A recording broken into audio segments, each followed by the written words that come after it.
In this video, I'm going to show you how to add Shoppay in Shopify. Let's get started. So in order to do that, what you can do is you can head over in here to your settings. So click on settings right here. Then from in there, you can already see this payment.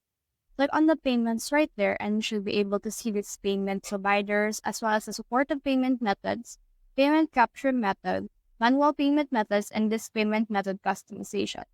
So if you want to actually add the Shoppay, you need to be able to be eligible in order to add that.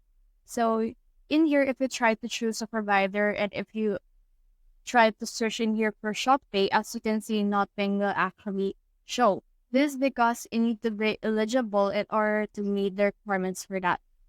So the first requirements is your country or region or location should be able to support the actual Shoppay.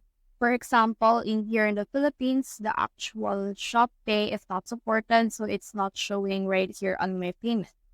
So when you head over in here, you can see that it's not there. But if your location actually supports it, you can head over and then just click on it. And then you just need to verify it and add the bank account wherein the Shoppay will be debited into.